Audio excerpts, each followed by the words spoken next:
Angelina Jolie is here. She is an actress, she is a director, she is a mother, she is a humanitarian with an Academy Award and looks that have led someone like director Clint Eastwood to call her the most gorgeous face on the planet. She is free to do whatever she wants. What she chose to do is to focus on film and family and helping others. She has now written and directed a film for the first time. It is called In the Land of Blood and Honey. Here is the trailer. Remember how things were before the battles?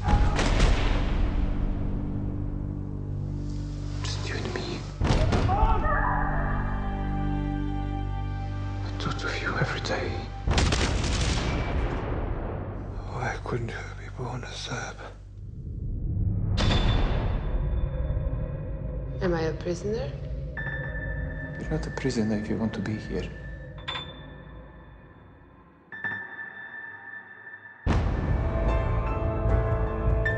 Love is so terrible, we should be exterminated. Out with your hands in the air!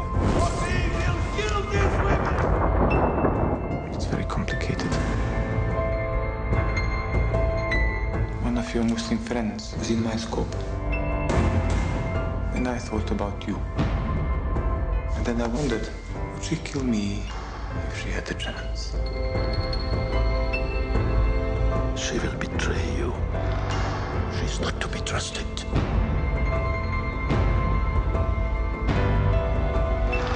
Should I trust you? Did I make a mistake? No. I think I did.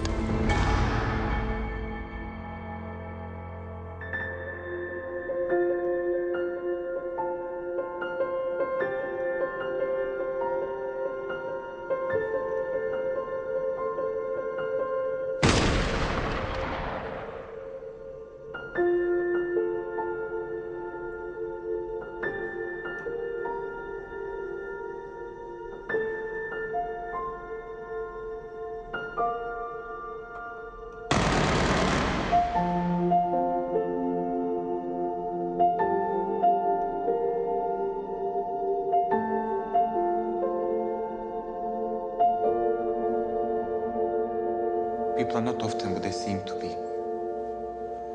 Then I have nothing to fear.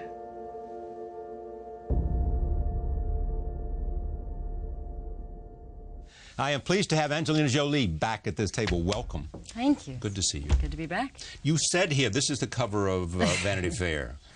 You talk about, I've never felt so exposed. How does directing make you feel so exposed? Well, it's the writing as well. I've spent my whole life with somebody else's words in my mouth. Yeah. When it comes to film, and now these are my words, and it's I can't blame anything on the director or the final edit. It's all me, and I feel very, very responsible. It's also it's not my politics, but it's because it's not a political movie, but it does have politics in it, and it is the side of politics and the side of the world that I focus on and I care about, and so it is very much me. It is the project that is the most me and where my heart is, and so it is very exposing. And why is that? Why is it the thing that's the most closest to you and your heart, and when you look at the world today? Well, I've had the good fortune of being allowed to travel the last 10 years and to work with people in the field and to go to many different places, and I've had an education that has shaped my life, and from the first time to Cambodia to my first war zone in Sierra Leone, and I've been allowed to spend time and really, really get to know people in post-conflict situations and conflict situations, and something that I don't get to do as an actress, and I feel very lucky that they allowed me and trusted me to kind of enter this world. It does give you a sense to see, you know, to understand what the rest of the world's like, and that there are people who are involved in circumstances not of their own making that have brought a huge amount of suffering. Yes. And it's the majority of the world suffers in such a Where way. Was there something that put you on that track of being curious and wanting to know and wanting to go for yourself and see what was happening? Yes. When I started to travel, I started to quickly realize how much I didn't know. When I went to Cambodia, I was shocked at how much I didn't know, and then when I started to research and you know, you open your mind and you realize how much there is you are sheltered from, especially if you're growing up in America. You have there are wonderful news programs like your own, and there's so much, but there's a lot and Bosnia is a perfect example of it. We went through years of this war really not being told what was going on, no matter how strongly the reporters were fighting to get the information out. We were not pushed and inspired in a way. The American people did not understand the full gravity of what was actually happening and what was at stake, and the consequences of not acting. That's right. The whole sense that was said, history will judge badly if we look the other way. But we did. But we did, until finally we came to a realization that we had to change. Yes. This film. So you set about to go there and to write it and write a story. What was the story you wanted to write? Because you have a love story here, but you also have a broader story about a place and a time and all those emotions that are part of that. I didn't intend on making a movie. I didn't intend on ever directing. I just sat down as kind of a meditation. I'd written journals or op-eds and thought, well, I work in film, maybe this is a way of kind of expressing a narrative. I was very frustrated with lack of intervention. I was very frustrated to try to understand. So many people I met, I thought, oh, if we could just have gotten there sooner, this wouldn't have happened. If we could have just, what can we do? And so I wanted to write a story that would show people that as you're watching it, you're sitting there hoping for something to stop this. And you're watching all these different people, sisters and mothers, fathers, fathers and sons, children, and you're watching all these human beings, and human beings you can relate to, I hope. And you watch what happens to them over the course of these years and how decent, relatable people become people you cannot understand, and so primal and so violent, and so and neighbors kill each other, and people are forever damaged, and how does that happen? And so I would hope it would bring out the responsibility to remember Bosnia, learn from it, and understand the importance of intervention. Tell me the storyline. The storyline is it starts with sisters and this couple, and it starts with Bosnia before the war. And we tried to show in a very tight period of time, but we tried to show the life of this part of the world. Former Yugoslavia is such an extraordinarily special part of the world. The artistry, the music, the life. So we wanted to show that. And then in a moment, the war starts. And then months later, and not even months later, immediately it escalated, and very quickly people started to get pulled apart. And it was, I think what people will see in it is that the Serbian army was it wasn't a haphazard kind of, it was a very organized army, and it was very quickly, people were quickly divided, and there was genocide. And there was genocide, and it happened systematically and quickly, and then during the course of the war, all sides took part. There are 161 people, in the ICTY. There are 160 now after suicide, and they're not all Serbian. They're mostly Serbian. There are people from all sides. What happened to this people that lived as one, these people that intermarried, these people that loved each other and were neighbors? What happened, and what does war do to people? So it's universal. It's happening today. It's happening today around the world. Can film, do you have some sense of what the power of film might be? Yeah. I hope with this film that it isn't just a reminder of this time in history, but I hope also I hope people get to know this part of the world, and they get to know people from this part of the world, and they relate to them, and they feel a kinship to them, because I think that's important. And film can do, I think, that we can send strong messages. But this film in particular, I wanted people to relate and feel and care and connect. And I think these actors are so extraordinary that I think people will do that. Many actors from the region. All actors are from the region, and they're all from opposite sides of the conflict. And that was part of the thought behind it. I wrote the script and I sent it to actors from Serbia, from Belgrade, Serbia, Croatia, Bosnian Serbs, Bosnian Muslims, and I thought, if I can get all of them to agree on one story, and we can all agree to do this together, then that in itself will be something. And they did, and they came together as a family, and that is so symbolic of what we all hope for the future of that region. Since you hadn't done this, and because this is such a powerful subject, and because people understand all the pain that's been suffered there, what was your confirming or ratifying person who said, when you're out there and you're swimming alone and you're in the deep end, you know, and you're trying to write a script for the first time, who said to you, "This is good, keep going, keep going"? I didn't show it to anybody for a long time. Not Brad? No. I eventually showed it to Brad because it was sitting on my desk, and it was this kind of funny project that I was working on that nobody saw. Yes. So I sent it with him. He had to do 2 days of press in Japan, and he wrote me an email from Japan and said, I sat up and read your script, and I finished it, and it's pretty good, honey. You should, you know. Should be proud. Yeah, he said it's, you know, he was very supportive. But I don't think it crossed either one of our minds that it was then still going to become an actual film. It's still strange for me it's an actual film. Why is that? Because I never sat down and said, I want to be a director and I want to be a filmmaker or a writer. I didn't. You had a story you wanted to tell. I just had a story I wanted to tell, and I had this great excuse in making a movie was my chance to learn about a region and befriend people from the area and have this experience. So it was my great life lesson that I could have this education, have this time, and I love the experience of it, and I love this cast, and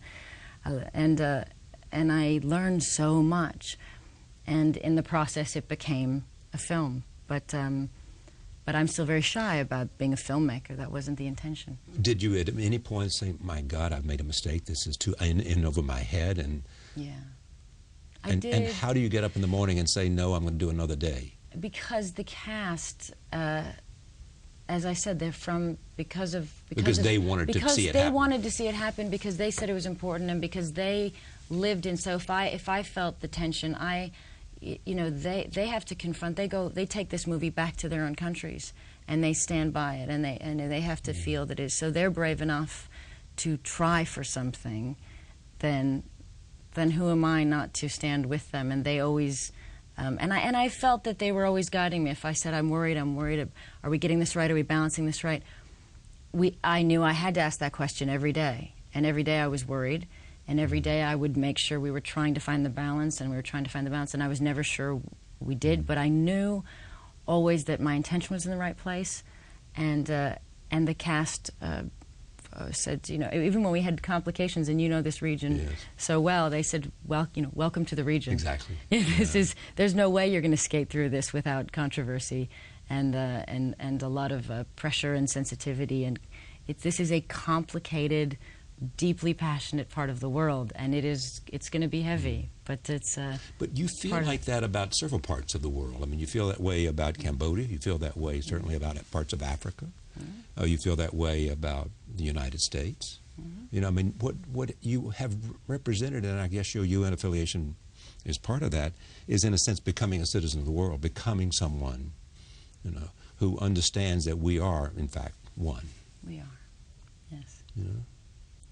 What is that in you, that this sense of always, this is as long as I've known you, when you first sat at this table so many years ago, and the respect that we've had, it is the sense that there's somehow something about you that is prepared to find out on your own what some experience is about. You want to know for yourself what it's like. I do. I think... I think we all do. I've been so fortunate that as I said, I was able to. I had a mother that told me, you know, she loved me and encouraged me to try anything. And when I've had a chance to be able to go to these countries and travel the world, and as I said, I've been allowed in. And people who work on these issues in the field, I was very shy when I first started to go to the field. I didn't want to get anybody's way. There's Doctors Without Borders, UN workers. I don't want to get anybody's way. I don't want to be. I didn't know what to do or how to find my footing. And you want to be perceived as some movie star who's dropping in and and I didn't want to put a negative spin on their work. I didn't want to attach. I didn't want them to be, attached to somebody that then made their work seem less serious. So I was always, but they always welcomed me and taught me and educated me. And I'm so grateful for all the people, whether it be American military men or UN officials or refugees or people like yourself who were willing to talk to me and give me that education and talk to me straight and talk to me as an adult and not. And allow me to learn, and so I continue to try to learn. I also believe, this is me being a psychologist, I also believe that who you or this sense of adventure that you had, in the sense of you would let no one define who you were in your public or private conduct. That's been an engine for you that's served you well and continues to serve you well. Thank you.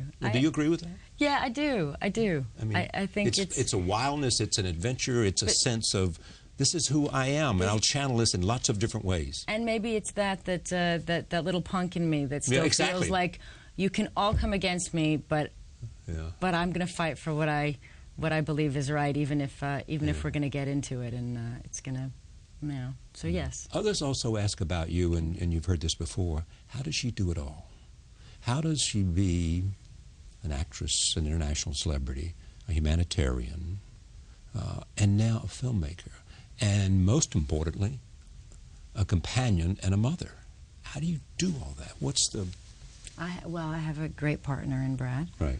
And we talked a long time ago about how to balance this life and knowing the dangers of working in this field, in this business, and just the stresses of normal life anyway. But we made a decision that we would always take turns working, that we would always travel with each other, that we would never separate for months while one of us is having an experience, an adventure, and being away from the children, and the other one is sitting at home with the children. We decided the only way we're going to be able to do this with this many children, and we have the good fortune to be able to make this choice in our career, is that we stay together and we experience life together and we raise these children together. And so we're in New York together with the children. We're here for your movie, but the kids are here celebrating as well. When I shot this film, I was with him when he shot Moneyball, and then it was over, and then we all moved together to shoot in the Land of Blood and Honey, and he then would bring the kids to set, and we just. So I don't do it all the time. I do some things part of the time, and the other part of the time I'm just at home being a mom. And then for 6 months or however many months I go to work, but I've got a great man who helps me and supports me, and the children are part of my work. Are your ambitions changing at all? My ambition has always been to be of use and to feel like I'm doing the right things with my life, like most people. I think I don't want to be more successful. I don't want more money. I don't want... I want my kids to be healthy, and I want to have a great family, and I want them to be great people. That's my ambition. And along the way, if I can be a part of things in life that I think are important and subject matters that I think are important, or even be a part sometimes of the solution for these big issues that concern me, and then that's wonderful, and then that makes me feel of value. But first, I want to make sure I'm raising the children right. Do you think that this is the first step in becoming what everybody calls a filmmaker? That you will find something in this process that you want to be able to, as the aforementioned Clint Eastwood is, and several other people, have uniquely been able to master this in a way that they can tell their own stories, that they can become truly, a filmmaker in every sense of the word. Are you heading that direction, you think? Or is it too early to tell about any of that? I'm shy to even call myself a filmmaker now. I'm proud of the film, but I don't. I did this because I love this subject matter, and I felt compelled to do it as a human being, not as a filmmaker. And I ended up as a filmmaker because of it. So I don't know if I'll end up feeling that compelled to tell a story in that way. And again, you'll meet some of them, as you already have, the cast.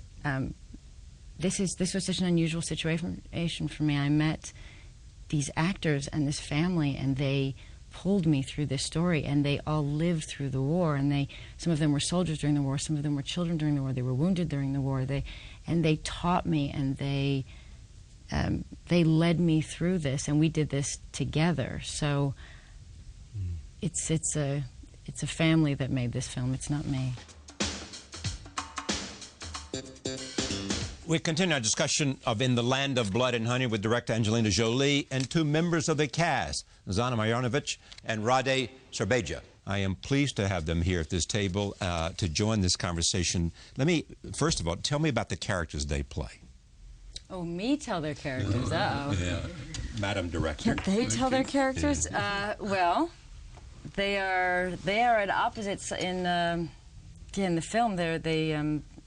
She is a Bosnian Muslim woman who's an artist, yes, who is involved with a man before the war starts, who's a Bosnian Serb. How am I doing? Yes, so good so far. Yes. And they have love for each other, and the war breaks out, and the politics of the war affect their relationship and their family's relationships, and directly is affected by, most of all, the father of the man, Daniel, who is the lover of her character, and the son of his character. Nebojša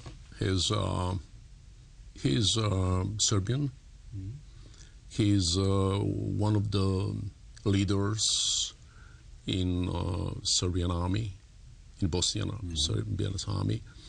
He is, let's say, very traditional, authoritarian person, obsessed with history, with mythology and past. And he's the one I knew and I met in my country.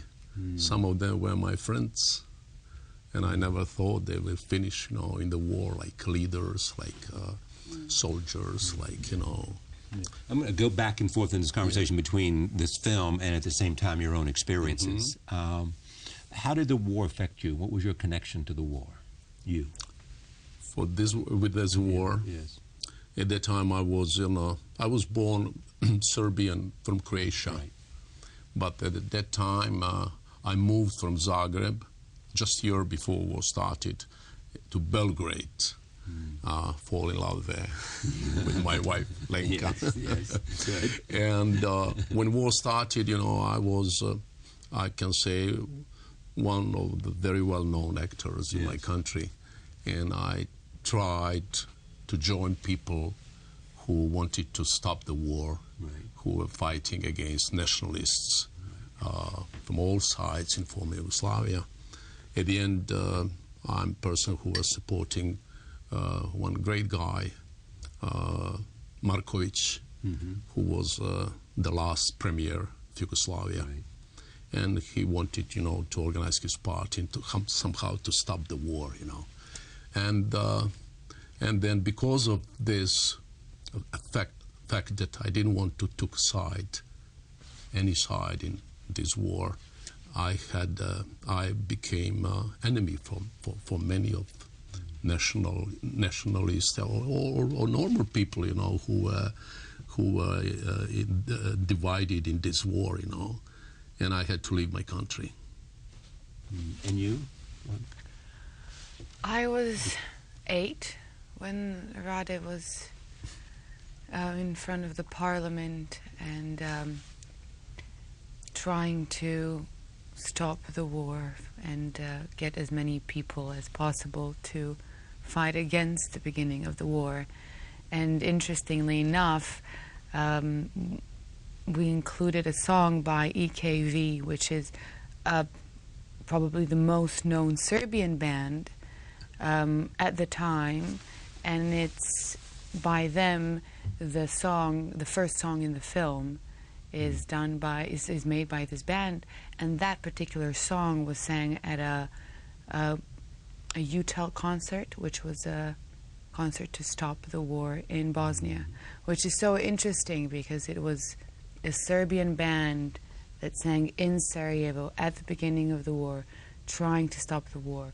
We have Rade at the in front of the parliament, and it was just so, art is such an important way, and we try to fight it through that, and here we are sitting again trying to do a similar thing. And the fact that this film has been made meant what to you? This story by this, but Angelina came with a script and came to direct a film that involved you. What does it mean? What was the sense of your feeling about the opportunity? Well, I think it's so important. It was phenomenal. First of all, the script and as objective as I can be, I think the film as well, and. I just think it's something that surpasses even the film itself as a form. It's something that will explain, that will tell people that don't know really what happened in Sarajevo, because I grew up here, and when I was 18, I had this crazy idea that my senior year, in the middle of it, so not even finishing the semester, I decided to move back to Bosnia. And let me tell you, I had an accent in Bosnian with like a bit of an American vowels, and everyone was going kind of like, what are you doing?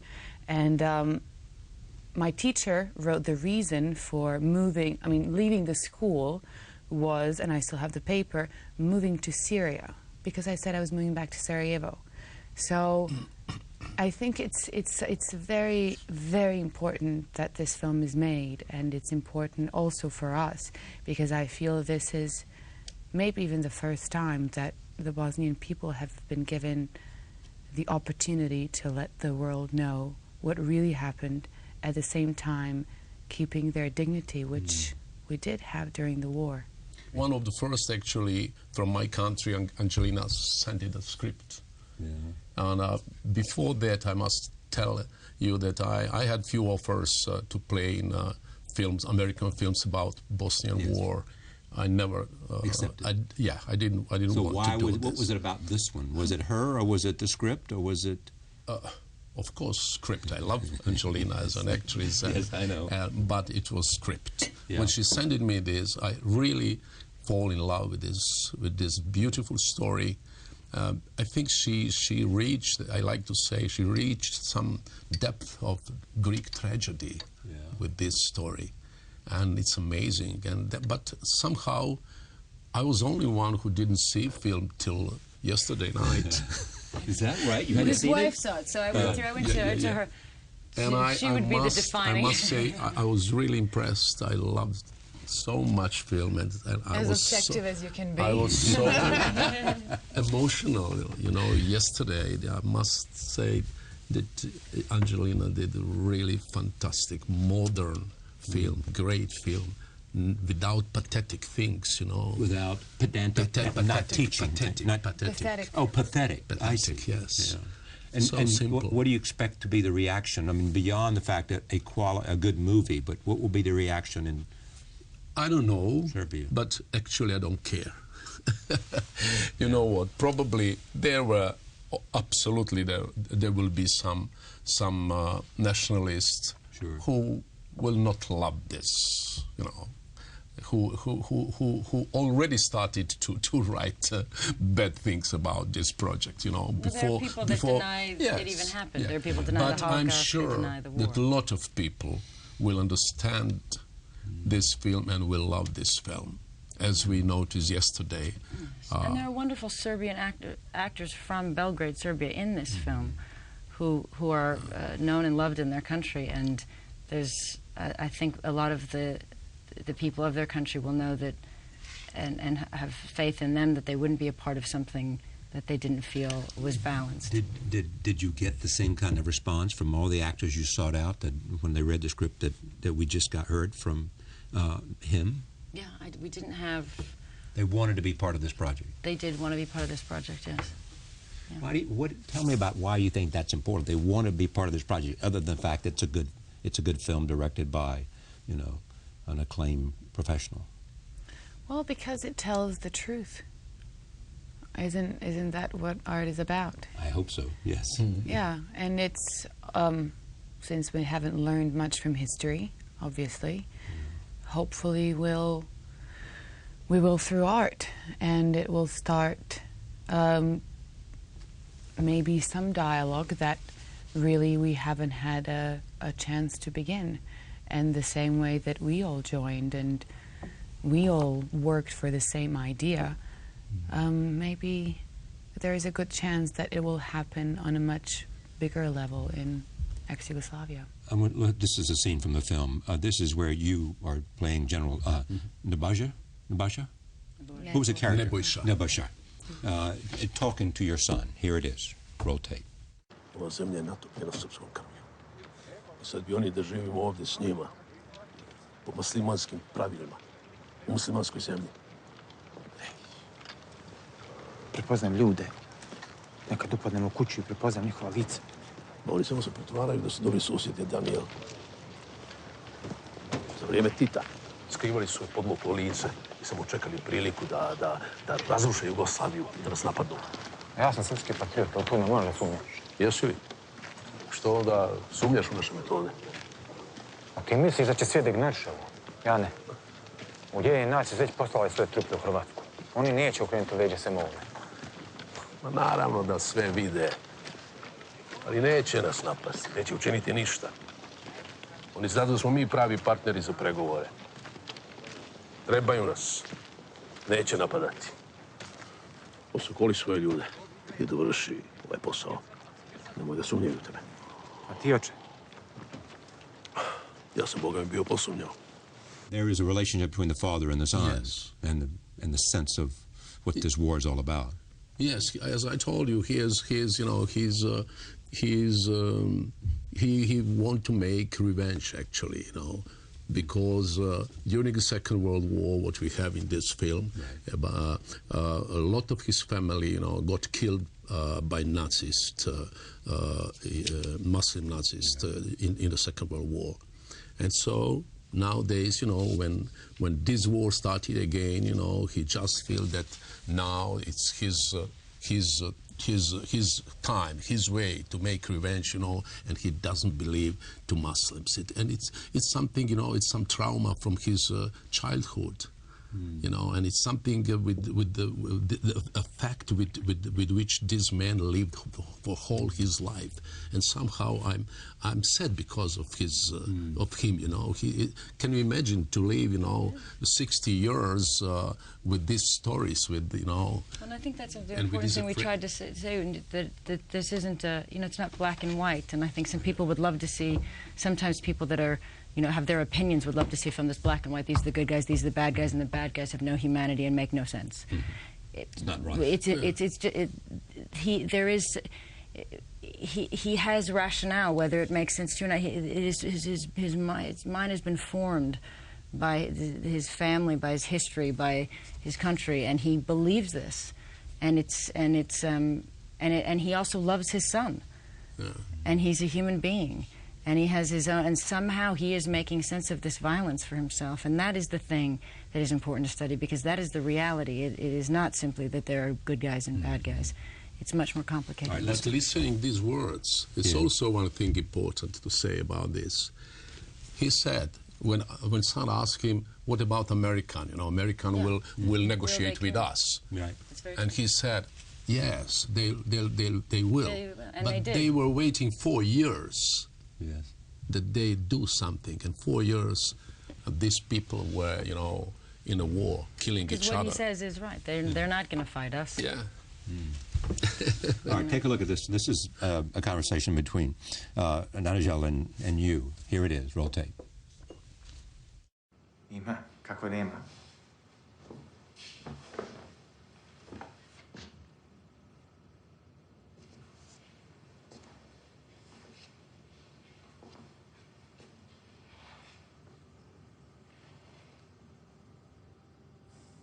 Imaš prelijep osmijeh. Hvala. Nikad te nisam pitao. Šta si ti bila prije rata? Čim si se bavila? Htjela sam biti slikarka. Možda sam bila slikarka. Jedna mi je slika izložena u Sarajevskoj gradskoj galeriji. U galeriji, stvarno?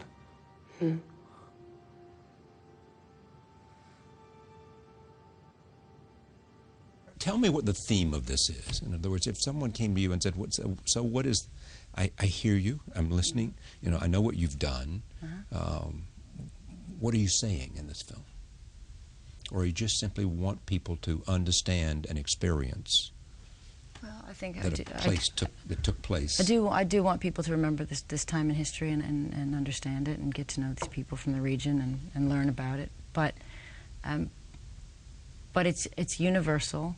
The themes of it are universal, and what the film was intended to be was a study in human beings and how war takes its toll on human beings.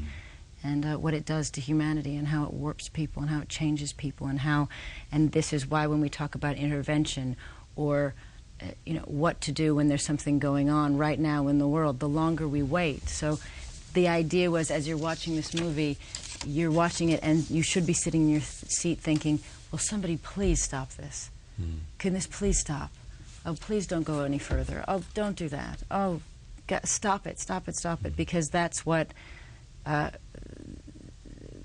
That should help people to understand, you know, and connect to when we talk about intervention and we talk about war and we talk about it's human beings, it's people, it's families, and to kind of put a human face on it to understand the importance of it, because this film is really just about many people and how they are in the beginning of the film and how the war changes them.